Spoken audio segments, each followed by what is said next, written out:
घर की देवी थी। बोले तुम इतने परेशान कहाँ हो? बोले पता नहीं, फोन भी नहीं उठा रहे हैं और इतना आनंद, अभी 1 घंटे के पहले यही कथा में थे, अब इतना आनंद आ रहा है और पता नहीं कहाँ चले गए। अगर इस आनंद को वो भी लेते तो बहुत अच्छा होता। संयोग से बेचारी बड़ी दुखी हुई और आकर जब नंदोत्सव पूरा हुआ तो मेरे पास बैठी थी, तब तक उनका पति आ गया। पति से बिगड़ गई, अरे कमाल है, इतना आनंद आया, तुम चले कहाँ गए थे? उसने कहा मैं थोड़ी कहीं गया था, मैं ही तो वसुदेव था। अब संयोग से क्या होता है कि जब वसुदेव जी बनाए जाते हैं तो दाढ़ी आड़ी काली काली लगा दी जाती है। अब कहा कि मैं ही तो वसुदेव था। जब उसको पता चला कि ये वसुदेव थे, हम उसका चेहरा देख रहे थे, इतना आनंद से भर गई वो, इतना आनंद से भर गई, तुम वसुदेव बने थे? अरे पहले बता देते तो हम और आनंद लेती। तुमने पहले क्यों नहीं बताया था? बोले मेकअप करने वालों ने पहले हमको नहीं बताया था। अगर पहले बता देते कि हमको वसुदेव बनाना है तो हम तुमको बता देते कि हम वसुदेव बने। तो मैं देखने लगा कि ये देखिए प्रीता का लक्षण, जहां आनंद मिलता है, मानो आत्मदेव को जो सत्संग का आनंद मिला, उस संत के जो विचार मिले, जो उन्होंने व्यक्त किया, पंडित जी ने सोचा कि उन विचारों को वो देवी भी ग्रहण करें, किंतु उसकी संगति बिगड़ी थी। पंडित जी ने दिया तो सही धुंधली को, वो अपने ढंग से चिंतन करने लगी। कई चिंतन कल मैंने उसके निवेदन भी किए थे और ये भी विचार करने लगी। कमाल की बात है, ये पंडित जी कहते हैं फल खाने से बेटा हो जाएगा। अगर फल खाने से बेटा होता तो जितने फल खाते सबको बेटा हो जाता। ये महात्मा लोग भी गप मारते रहते हैं, दूसरे लोगों को गुमराह करते रहते हैं। ये ऐसे विचार से कहीं जीवन बदलता है? विचार से कहीं जब तक हम कुछ करेंगे नहीं तो जीवन कैसे बदलेगा? ऐसे विचार से कैसे सुख मिलेगा? और महाराज तर्क करके उसने अपनी सहेली को बता दिया, जिसके साथ उठती बैठती थी। उसने कहा महात्मा लोग गप मारते हैं, तू खाना मत, इस फल को स्वीकार मत करो, और देख मैं गर्भवती हूं, मैं तुमको बेटा दे दूंगी, तुम हमको धन दे देना। अगर आप हमें बेटा दोगे हम तुम्हें धन दे, ये बात किसी को पता नहीं चलेगी। मैं जानूंगी, तुम जानोगी, मेरा पति जानेगा। पति लाएगा तो इसलिए पति को पता चलेगा, पंडित जी को पता नहीं चलना चाहिए। उस धुंधली ने, दुर्बुद्धि ने पति के साथ छल भी किया। सारी स्टोरी बताने की जरूरत नहीं है। जब उस वहां से महाराज आ गया पुत्र, उसने घोषणा कर दी कि हमको पुत्र हो गया। और जरा विचार कीजिएगा हमारे पंडित जी कितने सरल होंगे, उनकी सरलता पर तो हम बलियारी हो जाते हैं। क्या आज का पुरुष को इस बात को स्वीकार कर लेगा कि बिना गर्भ धारण के पत्नी कहते गर्भ धारण कर लिए हैं, और मान लेगा वो? किंतु कितने सरल और सीधे रहे होंगे वो, उन्होंने स्वीकार कर लिया और पुत्रोत्सव मनाया। नामकरण का जब समय आया तो नामकरण करते समय पंडित जी का मन था कि मेरा नाम आत्मदेव है तो बेटे का नाम परमात्मा देव रखें। पंडित जी ने कहा कि देवी, इसका नाम यदि हम परमात्मा देव रख दें तो कितना अच्छा रहेगा। उसने कहा बिल्कुल अच्छा नहीं रहेगा। कैसे अच्छा रहेगा? गर्भ किसने धारण किया, तुमने कि हमने? पंडित जी ने कहा गर्भ तो तुमने धारण किया। बोले इसकी सेवा कौन करेगा ज्यादा, हम कि तुम? बोले तुम करोगी। तो बोले सब काम हम करेंगे तो तुम्हारे नाम पर क्यों उसका नाम होगा? अरे नाम तो हमारा साथ लगना चाहिए। तो कहा अच्छा तू ही नाम बता दे, क्या नाम रखना है? उसने कहा मेरा नाम धुंधली है तो इस बेटे का नाम धुंधकारी रखूंगी। पंडित जी ने सोचा घर में कलह काहे को हो, चल तेरे मन का नाम रख देते हैं। नाम धुंधकारी रख दिया गया। 3 महीने के बाद गैया मैया ने भी एक बालक को जन्म दिया। आप जरा विचार कीजिए, संत के संकल्प में कितना सामर्थ्य होता है। गाय से मनुष्याकार पुत्र उत्पन्न हो गया। केवल उसके कान जो थे वो गाय के कान के समान थे। पंडित जी ने सोचा चलो इसका नाम हम गोकर्ण रख देते हैं। पंडित जी ने उसका नाम गोकर्ण रख दिया। इतने खुश थे पंडित जी, कहते देखो भगवान जब प्रसन्न होता है तो कैसे कृपा करता है। हमारे महात्मा कहते थे जब परमात्मा देता है तो छप्पर फाड़ के देता है। बोले कहा पत्नी से बेटा नहीं हो रहा था, गायों से बेटा होने लगा। ये देखिए कैसे भाग्य की बात है। किंतु महात्मा का संकल्प था गोकर्ण पंडितो ज्ञानी धुंधकारी महाखला। आप सबसे एक निवेदन में करूं, आप सब समझदार हैं, जिसके मूल में धर्म नहीं है वह तुम्हें सुख कभी नहीं दे सकता है। इसलिए प्रयास करना चाहिए कि जिस क्रिया में मूल में धर्म रहे, क्योंकि क्रिया हमारी सुख के लिए है। तो धर्म के विपरीत आचरण करने से जो हमारा उद्देश्य है वो छूट जाता है, सुख नहीं मिलेगा। उस देवी ने तो क्रिया तो इसलिए की थी, झूठ का आचरण किया उसने, अपने पति के साथ छल भी किया, प्रपंच भी किया। वह सोचती थी कि हमको सुख मिलेगा, किंतु वह जो पुत्र उत्पन्न हुआ बड़ा दुष्ट था। और गोकर्ण जी महाराज बड़े विद्वान थे, पिता की सेवा में लगे रहते थे। माता पिता जो आज्ञा दें उस सेवा में संलग्न रहें। और वो दुष्ट व्यक्ति दुराचार आचरण में ही लग गया। एक दिन उसने अपने पिता की पिटाई की, धुंधकारी ने। और जब पिटाई की तो अपने बेटे का महत्व और बढ़ गया, गोकर्ण का महत्व और बढ़ गया। जब एक भाव पढ़ रहा था मुझे इतना अच्छा लगा, जब हमारे भैया भरत लौट कर ननिहाल से आए, बहुत प्यारा भाव है ये।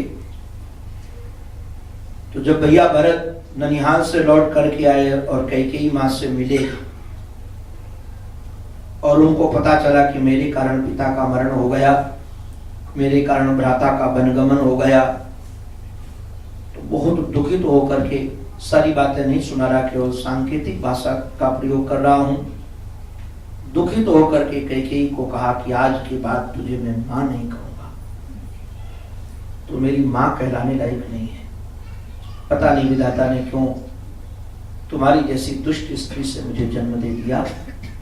वो रो रहे थे और जब कहा कि तुम्हें मैं मां नहीं कहूंगा कभी, तो कैकेयी रो पड़ी और रोती हुई बोली कि तेरे से अच्छा तो मेरा राम है। क्यों तेरे से अच्छा है? बोले जिसको मैंने वनवास दे दिया, किंतु जाते समय भी मां मां कह के गया, और जिसके लिए मैंने वैधव्य स्वीकार किया, सब कुछ स्वीकार किया, वो कहता है मैं मां नहीं कहूंगा। तो शर्त लिख रहे थे, जब ये कहा कि तेरे से अच्छा मेरा राम है, तो भरत जी महाराज कहा यही तो समझाना चाहता हूं कि मेरे से अच्छा लाख गुना राम है, तूने गलत काम किया है। मौर्य महात्मा लिखते हैं भरत जी बड़े अंदर से प्रसन्न होकर के कहने लगे ऑपरेशन सफल रहा, ऑपरेशन सफल रहा। क्योंकि इसीलिए तो कहा कि उनको पता चले कि जिस भरत के लिए तू ये सब उपद्रव कर रही है, उससे लाखों करोड़ों गुना राम अच्छे हैं। आप लोग अन्यथा मत मानिएगा। आज मैं विचार कर रहा था बैठे बैठे, इन दुर्जनों के कारण ही सज्जनों की कीमत बढ़ जाती है। ये दुर्जनों की भी निंदा नहीं करनी चाहिए। समाज में शायद दुष्ट लोग न होते तो सज्जनों की आरती कौन उतारता? अंधकार न होता तो प्रकाश की कोई कीमत करता क्या? प्रकाश की कीमत ही है अंधकार के कारण। सज्जन की विशेषता का प्रसारण होता है दुर्जनों के कारण। अगर दुर्जन समाज में न हो तो सज्जन की क्या कीमत? भाई दुर्जनों का जीवन और सज्जनों का जीवन जब देखते हैं, तुलनात्मक चिंतन करते हैं, तो कहते हैं ये बहुत अच्छे हैं। तो दुर्जनों को भी हमें दुष्ट कहने का अधिकार नहीं है। वो दुर्जनों के कारण ही सज्जनों की कीमत बढ़ जाती है। तो आज मैं पता नहीं लेटा लेटा सोच रहा था कि हमारे गोकर्ण की महिमा धुंधकारी की वजह से बढ़ी। अगर धुंधकारी ने दुष्टता का व्यवहार न किया होता तो आत्मदेव जी कभी गोकर्ण की शरण नहीं जाते।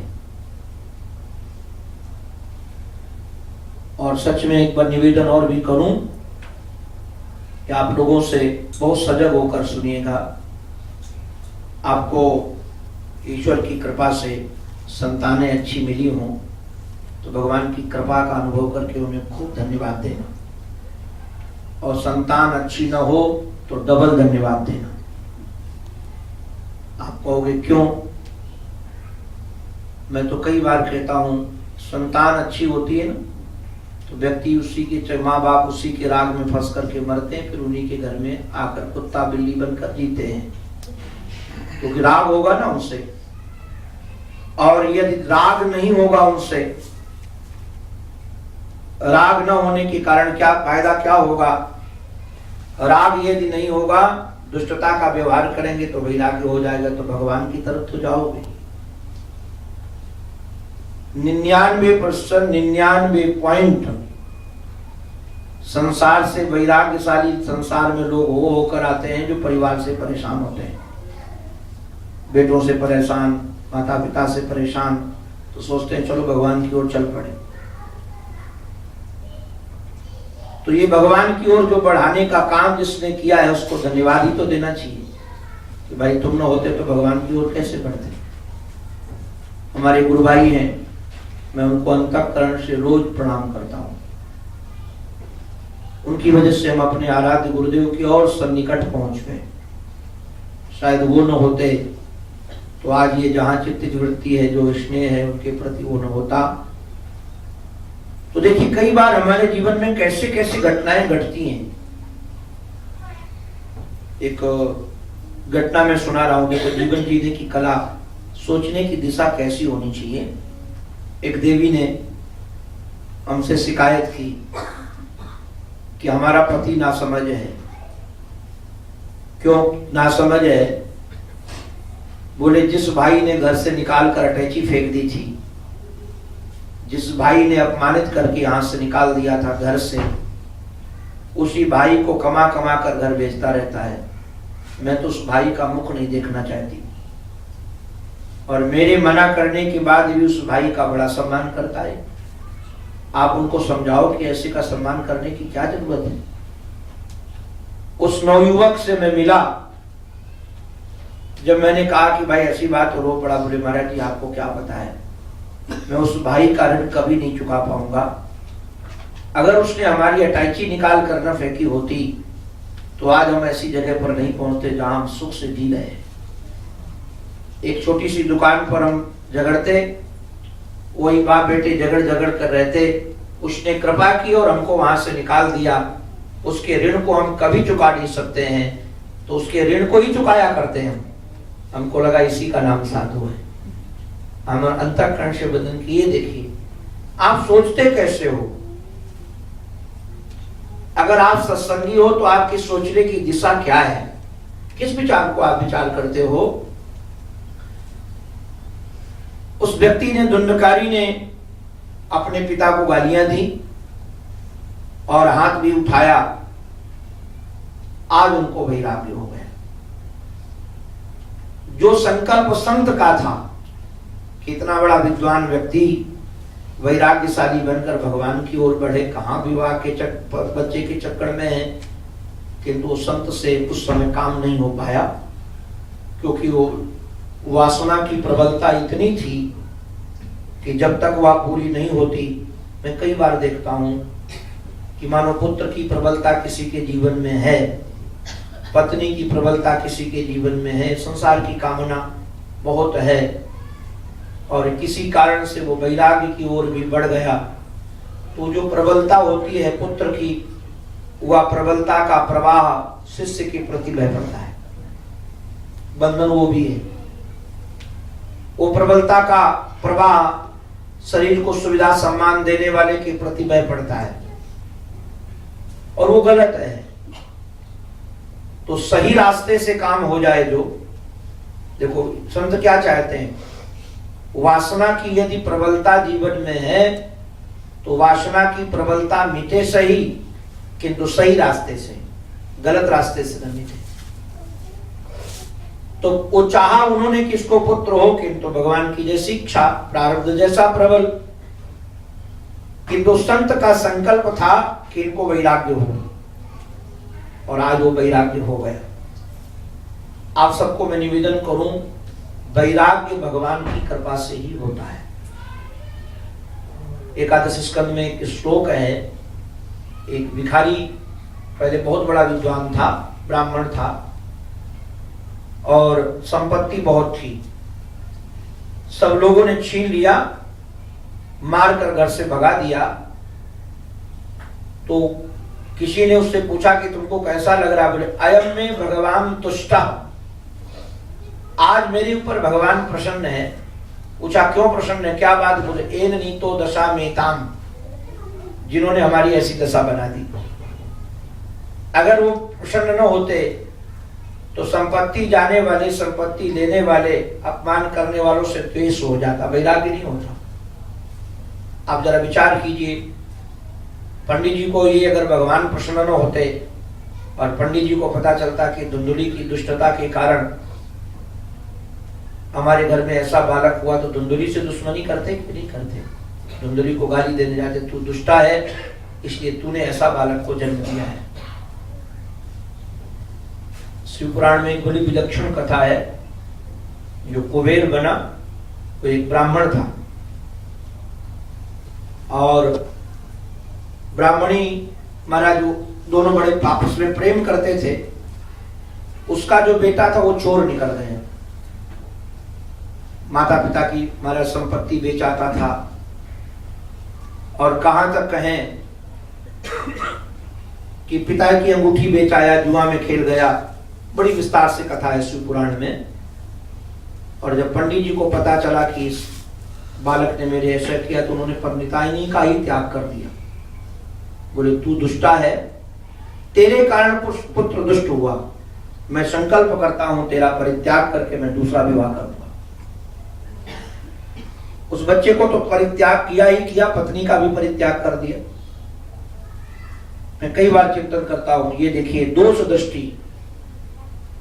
अधिकतर एक बहुत अच्छे राजा हुए भारत में, विक्रमादित्य, आप लोगों ने नाम सुना होगा विक्रमादित्य का। विक्रमादित्य के बड़े भैया थे भर्तहरि, भ्रातृहरि उनका नाम था। बहुत अच्छे विद्वान थे शास्त्र के।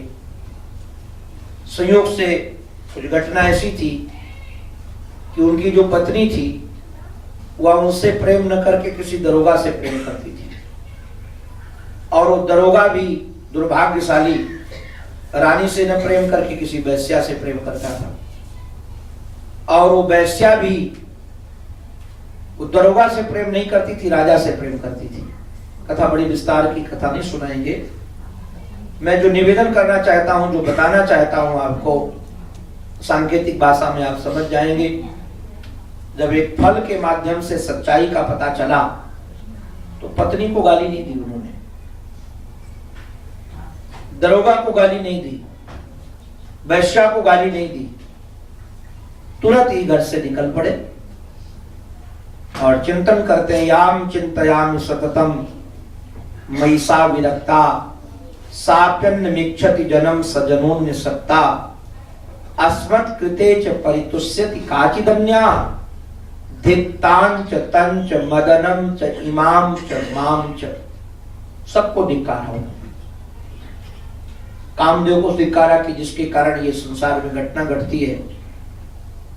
पत्नी को भी कहा, दरोगा को भी कहा, उस वैश्या को भी कहा, अपने को भी कहा, धिक्कार करके निकल पड़े। किसी को गाली नहीं दी जाकर के बाहर। राजा थे, बुलाकर अपनी पत्नी को भी फांसी की सजा दे सकते थे, दरोगा को भी दे सकते थे, वैश्या को भी दे सकते थे। कहते थे दुष्टा है हमारी पत्नी, इसको जीने का अधिकार नहीं है। नहीं किया, उससे कोई शिकायत भी नहीं, घर से निकल पड़े। बहुत बड़े सन्यासी बने, बहुत बड़े महात्मा बने। उनके बहुत ऐसे श्लोक प्रचलित हैं समाज में, हम लोगों ने तो बचपन में कंठ किए थे। ऐसे ऐसे भाव हैं इस महापुरुष के। तो यदि जीवन में किसी घटना से वैराग्य हो जाता है तो ये भगवान की कृपा है। वैराग्य माने राग द्वेष की शिथिलता है। वैराग्य माने द्वेष भी नहीं है। अगर आप द्वेष करते हैं तो आप वैराग्यशाली नहीं हैं।